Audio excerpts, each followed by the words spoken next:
Hello, my name is Benjamin Hart. I'm an American attorney and the Managing Director of Integrity Legal here in Bangkok, Thailand.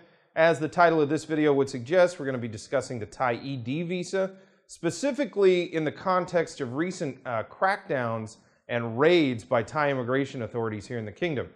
What are we talking about with respect to the Thai ED visa? Well, there are other videos on this channel which get into that visa category specifically, and we discuss the various restrictions and requirements inherent to applying for an ED visa. But this video is more kind of a discussion of the ongoing overall evolution, if you will, of the Thai immigration system and how that plays out for expats here in the kingdom. It's a pretty well-known fact that there was a time here in Thailand when the ED visa, at least the rules governing it, was pretty slack. It was a pretty lax regime with respect to how they adjudicated folks in ED status.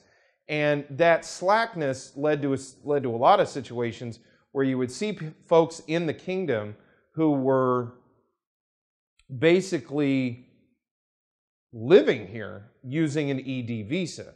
And, as long as you got into a language school or something, and there were a lot of language schools which were basically just set up as a pretext in order to allow folks to apply for ED visas. And let me be clear, there are also genuine language schools which utilize the system. So you take the good with the bad. But that being said, there was a time when it was more sort of free and easy with respect to ED visas and the issuance thereof. And that resulted in a regime where you basically had people only using the ED visa as a pretext.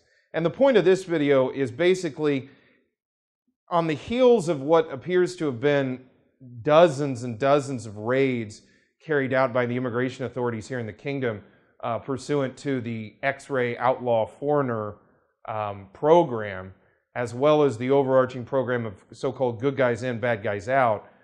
Basically, Thai immigration authorities have made it pretty clear that they are targeting schools to seek out those who, in raids, to seek out those who are not in lawful status or who are using the ED visa simply as a pretext.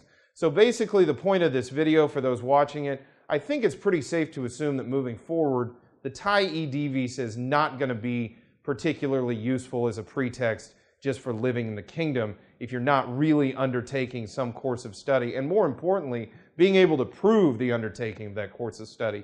Yes, ED visas will still be around for university students, those taking various, legitimate courses, but the era of, basically one of these language schools operating as a visa mill, that's basically come to an end.